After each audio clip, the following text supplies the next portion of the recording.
ele mandou o texto e com uma observação, que fazia questão que o texto fosse lido, e indicava dois nomes, ou o professor Júlio França, ou o professor Alex Meirelles. Ele indicou os nomes explicitamente no e-mail, quem ele gostaria que lesse o texto dele, um ou outro. Como o professor Alex já estava comprometido com uma outra mesa, e o professor Júlio Luiz já ia presidir esta mesa, nós conversamos, a proximidade era mais fácil, até porque optamos por não socializar a informação naquele momento, até porque eu esperava que ele melhorasse, viesse. Eu confesso que o embarque foi ontem, anteontem, ele disse: professor, mas não está um pouco melhor? Como está? E ele disse: não, o médico não quer, está bastante inchado. Mas por razões outras, por infausto dos outros, já tivemos também ausências em outros eventos. Isso é inevitável, não se pode fazer. É um pouco isso, eu não vou esticar muito. O professor Júlio vai falar.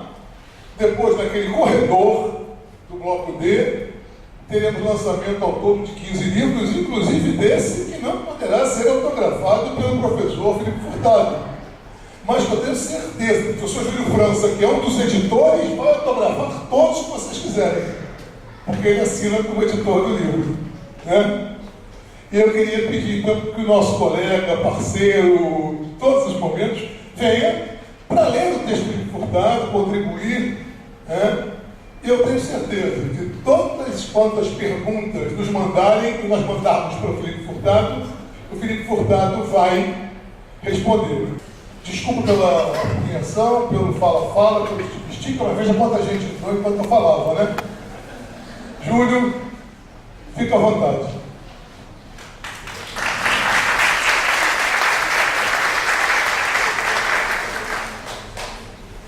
Bem, boa tarde a todos. Eu acho que o Flávio fez uma apresentação, uma introdução mais que ampla, né? Eu não tenho muita coisa a acrescentar.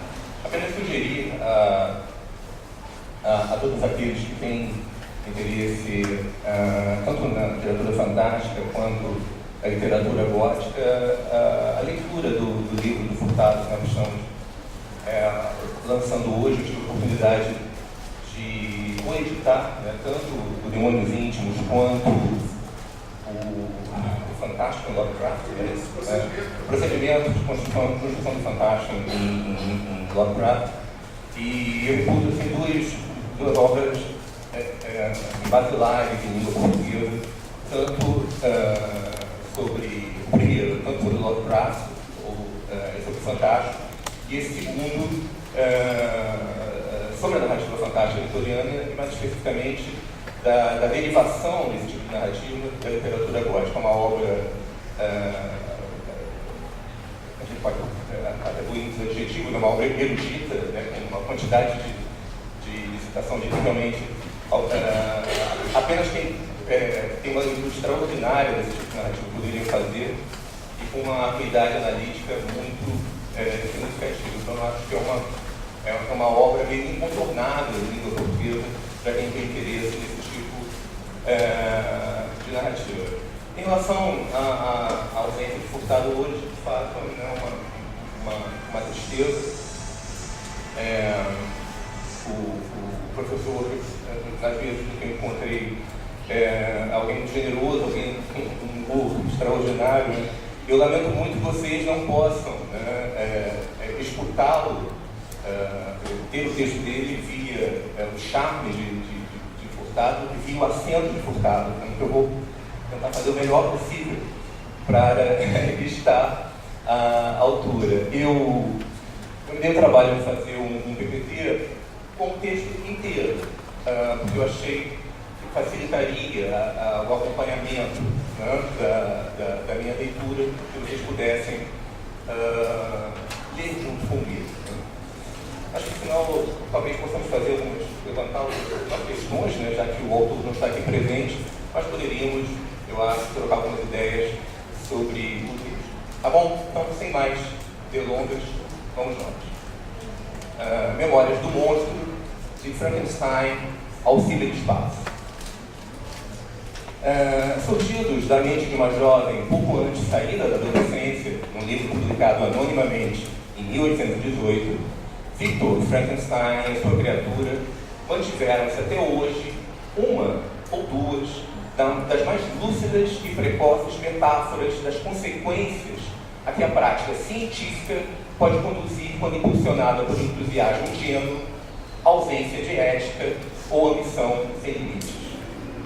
Constitui igualmente o paradigma de um par de personagens, não raro inseparáveis, mas ligadas por forte tensão conceitual. Um duplo, depois glosado, vezes se encontra nos mais diversos tipos de ficção. O cientista louco e o monstro por ele concebido.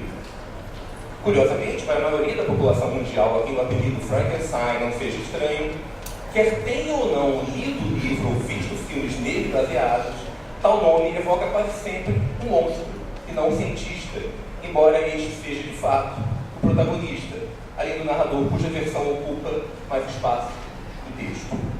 Aqui, como em tantas outras obras fundamentais, apenas a figura disforme, aberrante, em certos casos maligna, subsiste longamente na memória do leitor. Tal se verifica, de resto, porventura, ainda com maior frequência, em narrativas incluíveis na ficção do insólito, a qual, nunca é demais a recordar, tem sido parte substancial, se não maioritária, da literatura de todos os tempos. Quase sempre representando, de algum modo, o desvio face à norma, os monstros oitocentistas do romance gótico do fantástico, não raro notáveis e precoces repositórios de conteúdos psíquicos extremos, radicam quase sempre nos dois grandes domínios da mente humana que contribuem de forma decisiva para distinguir dos animais superiores. São eles, por um lado, o conhecimento, a inteligência e tudo que a eles se circunscreve. Por outro, o amor, os sentimentos e as diversas manifestações da vida de relação. Estes domínios podem, por sua vez, ser representados por dois mitos literários fundamentais da modernidade, que, provenientes dos séculos XVI e XVII, têm persistido até hoje: Fausto e Dom Juan. Sucede, porém, que na configuração ficcional do monstro, os conteúdos associáveis a cada um daqueles mitos aparecem, na maioria dos casos, transviados, investidos de forma negativa em personagens repulsivas e maléficas. Originam, assim, consequências inimagináveis e totalmente diferentes dos objetivos ou resultados a que, em condições normais, se suporia conduzir. No quadro dessa dicotomia, Victor Frankenstein e a sua criatura, a par, por exemplo, de outros duplos como Jekyll e Hyde, ou Moreau e animais antropomorfizados, serão monstros falsos, tal como Ambrósio, de The Monk, Carmila ou Drácula, reúnem as características de monstro dom-juanesco. Sublinhe-se a propósito que a diferença entre as figuras monstruosas radicáveis nesses dois grandes grupos de formações psíquicas e os núcleos temáticos que a elas se circunscrevem tem igualmente muito a ver com a distinção já sugerida em 1970 por Svetlana Todorov entre temas do eu e temas do tu. Centrando agora o foco no monstro fáustico, convirá a delinear alguns dos seus traços principais antes de procurar seguir o percurso por ele descrito, durante os últimos 200 anos, entre mudanças drásticas de aparência física e deambulações genológicas, semânticas ou formais. Esta personagem é, em regra, adequada a, ou mesmo indissociável de, enredos que envolvam conhecimento sobre suas formas mais negativas e malévolas, a excessiva curiosidade intelectual ou uma paralela ambição desmedida de poder ou riqueza. No gótico e no fantástico, surge sobretudo associado ao domínio de saberes tidos por malignos e ameaçadores, bruxaria, magia, alquimia. Mais tarde, com a crescente divulgação de diferentes ramos do conhecimento da própria ficção científica, passaria principalmente a implicar tanto a capacidade de conceber, descobrir ou inventar, como os próprios resultados dessa sexualidade, concentrando-se em formas cruéis, nocivas ou irregulares de investigação, assim como de criações tecnológicas. É um truísmo há muito implantado considerar o período que se estende desde o início do século XIX até perto dos seus anos 70 como intelectualmente dominado pelo romantismo no plano artístico e pelo idealismo alemão no filosófico. Não obstante, a herança iluminista, o empirismo e o materialismo persistiram então no seu ímpeto vindo a projetar-se ainda com maior intensidade na segunda metade do 800. De resto, apenas olhar as artes e o pensamento pode revelar-se enganador, fazendo esquecer dois fatores fundamentais que atravessaram a época e chegaram até hoje: o progresso científico e o crescendo de inovações tecnológicas, a que se chama Revolução Industrial. Ora, as décadas em que pontificou a estética romântica também correspondem à maior parte do que se costuma encarar como a primeira fase daquela, a era do tear mecânico, do algodão, dos canais, das pontes metálicas, da máquina a vapor e do início dos caminhos de ferro. Pelo menos antes dos anos 70, nenhum texto circunscrito à ficção do insólito e à figura do monstro Fausto se pode equiparar em elevação estética e acuidade crítica ao romance de Mary Shelley. De resto, na fase em consideração, embora as duas narrativas a seguir mencionadas permitam supor o contrário, as questões suscitadas pela prática científica ainda só ocasionalmente se tornavam objeto de reflexões com alguma profundidade. A primeira, La Recherche de l'Absolu, de Honoré de Balzac, sugere óbvios paralelos com o romance de Mary Shelley. A obsessão pela descoberta dos segredos mais íntimos da matéria transforma o químico Balthazar Claes num monstro cuja demanda da perfeição o faz esquecer laços sentimentais e princípios éticos, arruinando-o financeiramente e alienando-o da sua antes amada família.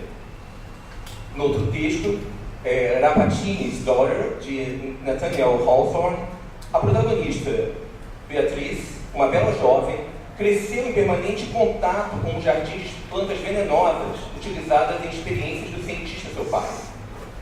Impregnada pelo veneno, torna-se ela própria um ser tóxico e perigoso para os outros, embora, como diz, tenha um coração puro. Porém, quando um estudante que por ela se apaixona leva a tomar o antídoto, não resiste e morre. Tal como Victor Frankenstein e sua criatura, Claes e Beatriz são monstros bem intencionados, mas, como se deixa subentender, atingidos pelo vírus da ciência. Aqui o vilão reside na investigação da natureza, encarada com a receosa desconfiança sentida perante bruxas e feiticeiros. Como já sucedia há milênios com o maravilhoso e continuaria com o fantástico, a ficção do meta-empírico mantinha-se empenhada num discurso supranaturalista e anti-científico. De qualquer modo, a incidência do foco nos nobres saberes aumenta sobremaneira para os finais do século, particularmente com a polêmica em torno do evolucionismo darwinista e de um melhor entendimento do psiquismo humano naquele também baseado. Após a derrota da França pela Prússia em 1870 e o início do Segundo Reich alemão, a Europa entrava na chamada Belle Époque, a qual se estenderia até as vésperas da Primeira Guerra Mundial. Durante esse período de relativa paz no velho continente, com a crescente pujança econômica e militar alemã, começava a aproximar-se para o Reino Unido, ainda a primeira potência mundial, o fim do apogeu histórico. Após várias convulsões políticas, a França voltaria à estabilidade, com um notável florescimento cultural e científico, enquanto os Estados Unidos percorriam uma fase ímpar de crescimento, alcançando a supremacia econômica dos princípios do século XX. Também teve início a segunda fase da Revolução Industrial, com inovações fracturantes: o telefone, o motor de explosão, os aparelhos elétricos, o início da aeronáutica e outras maravilhas da técnica aperfeiçoadas em períodos seguintes. A máquina e, sobretudo, seus proprietários partiam à conquista do mundo. No recurso da Belle Époque, um monstro faustico, ainda reportável ao romantismo e ao gótico, começa a ter sérios concorrentes à medida que criaturas e criaturas, já centrados na atividade científica, iriam surgindo em textos cada vez mais numerosos. Nesse particular, uma narrativa em grande medida apenas equiparável a Frankenstein pela sua divulgação universal, The Strange Case of Dr. Jekyll and Mr. Hyde, de 1886, de Robert Louis Stevenson, representa, porventura, a mais paradigmática abordagem do tema do duplo. É também intensamente representativa do difícil equilíbrio da mentalidade vitoriana, dividida entre a fidelidade aos valores da tradição religiosa e tudo que o darwinismo e a psicologia estavam a revelar sobre as origens da espécie humana e as profundezas animalísticas do seu psiquismo. Ainda em linha com a tendência maioritária do romantismo sobre essas questões, Jekyll representa mais um ser humano bem intencionado, mas dividido e em confronto com um monstro que, afinal, sempre albergara em si próprio. Não obstante, sublinhe-se, o demônio insuspeitado da sua vertente malévola e siniesca já surge num quadro evolucionista, acrescido de conceitos recentes sobre a duplicidade da mente.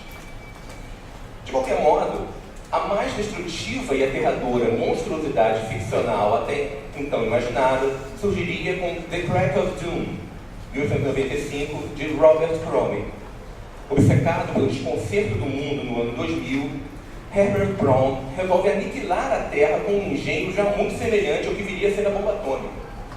Contudo, o planeta mantém-se incólume, dada a potência da arma ter sido alterada por outra personagem e a explosão apenas destruiu uma pequena ilha do Pacífico. É neste romance, portanto, que o aqui falhado monstro nuclear tem a primeira aparição literária, meio século mais cedo do que a sua efetiva entrada na história. Isto, recorde-se, antes da descoberta do elétron, da plena compreensão do átomo, e quando o conceito de fissão do núcleo atômico dificilmente poderia ocorrer a qualquer fim. Muito diferente das duas narrativas anteriores, The Island of Dr. Moreau, 1896, de H.G. Wells, retoma problemas similares aos abordados por Mary Shelley, mas já enquadra e discute diversas questões suscitadas pelo evolucionismo darwinista. Cientista displicente, pouco preocupado com pruridos éticos, Moreau mostra-se indiferente ao sofrimento dos animais, cujos corpos retalha, na tentativa de os transformar em humanos, pretendendo ultrapassar a evolução de assalto e reduzir milhões de anos a um ato cirúrgico.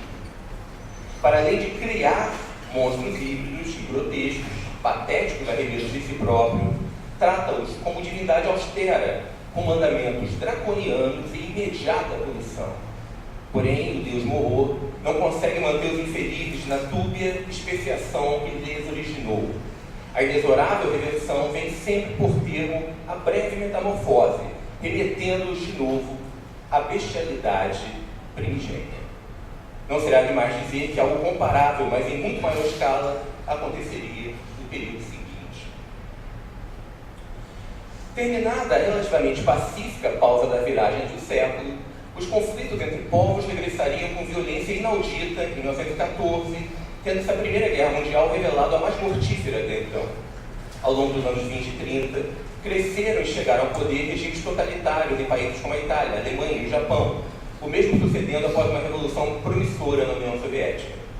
A tudo isso, a Segunda Guerra Mundial, o maior e mais horrendo embate de sempre, veio acrescentar atrocidades pouco antes inimagináveis, nela não faltando reservas abissais de monstruosidade prontas a emergir em textos ou a ser por eles antecipadas. Como pobre compensação, os conflitos contribuíram de algum modo para acelerar o avanço científico e tecnológico da segunda fase da Revolução Industrial, em particular na astronomia, na física nuclear ou na aeronáutica e, obviamente, na produção de armamentos. Quase simbolicamente, meses antes da Primeira Guerra começar, H.G. Wells, em The World Set Free, 1914, aperfeiçoou a ainda apenas ficcional arma definitiva. Em 1933, um físico inventa uma bomba atômica, termo introduzido pelo próprio autor, a qual, após ser empregada pelos beligerantes, destrói grande parte da civilização. Ainda que o engenho se revele menos arrasador do que o real, de 1945, é notável a presciência evidenciada na obra quanto à descrição técnica do aparelho de morte, décadas mais tarde, figura central das narrativas. Nesse período, também os robôs, assim como o termo que os designa, vieram instalar-se na literatura com a peça RUR, Rotham's Universal Robots, escrita em 1920 pelo checo Karel Čapek. Porém, apenas durante as décadas posteriores, em 1945, se viriam a disseminar por grande número de textos, afirmando-se em definitivo como um dos núcleos semânticos centrais da ficção científica. Curiosamente, vindo à luna em 1925, o mesmo ano em que Adolf Hitler publicava Mein Kampf, O romance Metrópolis, de Thea von Harburg, há vários títulos relacionáveis com o regime nazi e a sua monstruosa figura de proa. A autora também escreveu, com o marido de então, o notável realizador Fritz Lang, o guião do filme homônimo, o mais importante do expressionismo alemão, trabalhando igualmente para outros cineastas célebres. Após Hitler chegar ao poder, Lang abandonou a Alemanha, mas Thea permaneceu no país até o fim da guerra, convivendo sem grandes atritos com o regime nazi. Numa enorme cidade futurista, a ação passa-se em 2026, os operários subterrâneos da URB, arrogantemente denominados Maschinenmenschen, máquinas humanas, constituem um vasto proletariado de cujo trabalho beneficiam os ricos habitantes da camada superior. Tal como sucede em Frankenstein, revoltam-se contra os senhores. Contudo, o romance nada tinha de subversivo, visando antes uma conciliação entre exploradores e explorados, simbolizada pelo amor de dois jovens representativos de cada um dos estratos. Recorde-se a propósito que um dos pretensos êxitos apregoados pelos regimes fascistas de então, como italiano, alemão, português ou espanhol, residia no congraçamento corporativo e forçado de interesses de fato opostos. Sempre a favor do patronato, o lado protegido pelas ditaduras. O texto inclui ainda um dos protótipos do cientista louco. Trata-se de Rothman, o gênio maléfico com uma prótese no braço direito, criador das máquinas que mantêm a grande cidade a funcionar. Para além dele, porém, são aqui discerníveis mais monstros, pelo menos a megalômana metrópole e o regime opressivo imposto pela classe dominante, prefiguração do que viria a ser a ditadura nazi. Durante o período, acentuou-se em vários países, sobretudo nos Estados Unidos, com a proliferação dos pulp magazines, o aparecimento de numerosas narrativas de horror meta-empírico, algumas ainda centradas em temática sobrenatural, mas na maioria focando seres extraterrestres ou androides e máquinas inteligentes. Entre as primeiras, conta-se Der Huden, 1914, do austríaco Gustav Meyrink, na qual um joalheiro do bairro do judeu de Praga invoca e faz surgir um monstruoso golem, uma dúbia metaforização lendária do gueto, das suas memórias e do seu sofrimento multissecular. Também o enredo de The Case of Charles Dexter Ward, 1928, de H.P. Lovecraft, implica o retorno do passado com a sua sinistra herança. Um ocultista, supostamente morto no século XVIII, procura regressar mais de 100 anos depois, substituindo-se a um descendente após o ter assassinado. Já a novela At the Mountains of Madness, 1931, igualmente de Lovecraft, conta do objetivo e do decurso de uma expedição científica norte-americana na Antártida, cujo tremendo desfecho, após várias revelações antes insuspeitadas, se tornaria fatal para vários dos participantes. Daí que o narrador, um professor de geologia que dirige a equipe, afirma querer, a todo custo, impedir a partida de novo grupo. Ele e outros cientistas dão-se conta, com surpresa e pavor, de um continente branco existirem em cidades habitadas desde há milhões de anos por diferentes espécies de seres monstruosos vindos do espaço, alguns dos quais terão sobrevivido até a época em que decorre a ação. Evidenciando alguns paralelos com esse texto, mas algo mais intenso do que ele como narrativa de horror, Who Goes There, 1938, de John Campbell, recebeu generosos elogios da crítica, além de ter sido adaptada a 3 filmes e a vários outros mídias. A ação também decorre na Antártida, com um conjunto de cientistas, os quais, inadvertidamente, libertam uma criatura alienígena, apenas referida como a coisa, do gelo em que jazia milhões de anos. Em breve, o grupo se percebe de que um monstro ferocíssimo, hábil e aspecto também dispensável, talvez dispensável, telepático, consegue adaptar sua estrutura anatômica de modo a imitar a aparência de humanos ou animais que mata e absorve, tal fazendo desde cedo com um dos cientistas. Transforma assim a vida dos restantes num pesadelo, gerando desconfianças mútuas e situações limite, cada um com a terrível perspectiva de se ver compelido a matar qualquer dos colegas, porventura suspeito com o disfarce do monstro. Note-se o paralelismo da situação com a de qualquer indivíduo imerso num regime concentracionário, e forçado a lidar com propaganda e polícia política. Terminado o segundo conflito mundial, seguiu-se um curto período de paz que, pelo menos desde 1949, daria lugar à chamada Guerra Fria. No decurso desse pouco mais de 40 anos, a hegemonia política sobre a maior parte do planeta seria detida por duas superpotências baseadas em sistemas econômicos e sociais opostos: Estados Unidos e União Soviética.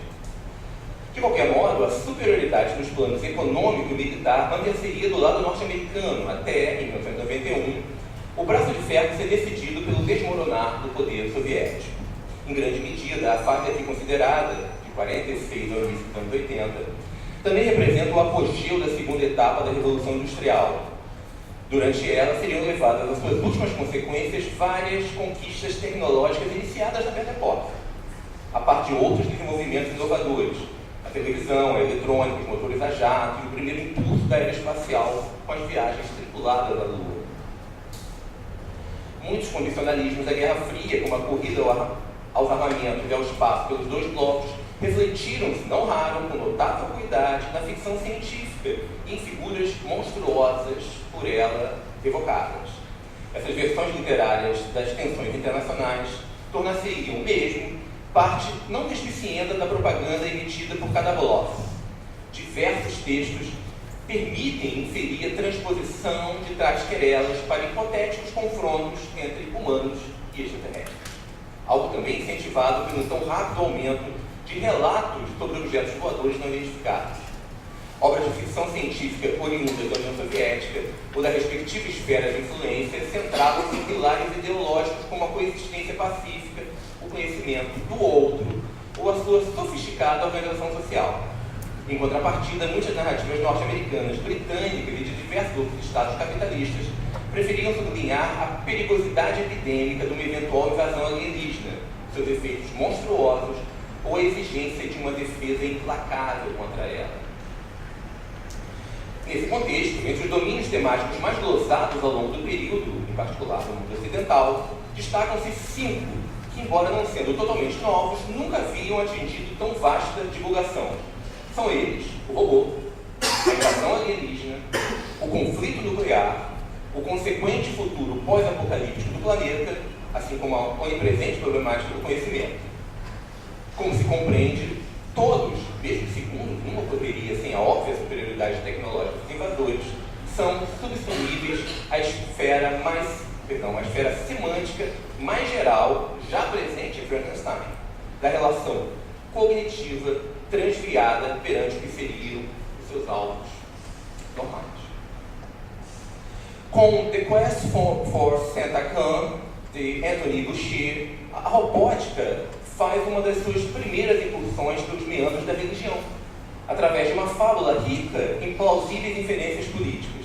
Numa era pós-apocalíptica de ateísmo dominante, o Papa, na clandestinidade, dá ao padre Thomas a missão de encontrar o cadáver supostamente incorrupto de um santo homem, Akan, esperando que o corpo intacto, apresentado como prova de poder divino, contribua para reavivar a fé. O religioso recebe um veículo inteligente, Robes, para a difícil viagem, em breve se dando conta da dialética imbatível do aparelho e dos seus conhecimentos teológicos. Ao longo de muitos dias de perigos e provações, a perspicaz máquina discute a demanda, mostrando a sua insensatez e procurando levar o clérigo a desistir, enquanto este, fraquejando, começa a temê-la como um tentador, um alter ego de Satanás. Quando, porém, alcança o local onde jaz o corpo, Thomas verifica, para além de qualquer dúvida, que não se trata de um cadáver humano, mas que Akan, o santo, tinha de fato sido um robô. Aqui, o monstro, a presumível entidade demoníaca sob a forma de um veículo, embora concebido pela tecnologia da época, tem origem eclesiástica, sendo entregue a Thomas pelo próprio sumo pontífice. Ao que parece, o inimigo teria há muito entrado na cidadela. A cada passo, o texto deixa transparecer o temor de uma insidiosa invasão ideológica da Igreja Católica, da fé cristã e, por extensão de sentido, de todo o mundo ocidental. A difusão da esfera semântica circunscrita à robótica e à fase inicial da cibernética não deixaria de crescer ao longo do período. A propósito, cumpre lembrar a importância de Isaac Asimov, de iRobot, 1950, embora aqui somente caiba elogio a um ponto ser publicado um pouco mais tarde, Sally, 1953. Num futuro, 2057, em que apenas circulam nas estradas veículos inteligentes e autônomos, um grupo de carros antigos guardados numa quinta, chefiados pela bela viatura descapotável Sally, persegue e mata um indivíduo que lhes tentou roubar os valiosos cérebros positrônicos. O sinistro desfecho leva o dono da quinta a refletir sobre uma questão cada vez mais sublinhada em textos de décadas seguintes. O que poderia acontecer no futuro se as máquinas então dotadas de plena inteligência se revoltassem contra os humanos ou os considerassem dispensáveis? Nesse contexto semântico, apesar da ingenuidade da presente exposição, cabe ainda recordar os androides concebidos por Philip K. Dick em Do Androids Dream of Electric Sheep, ou o inefável computador HAL 9000,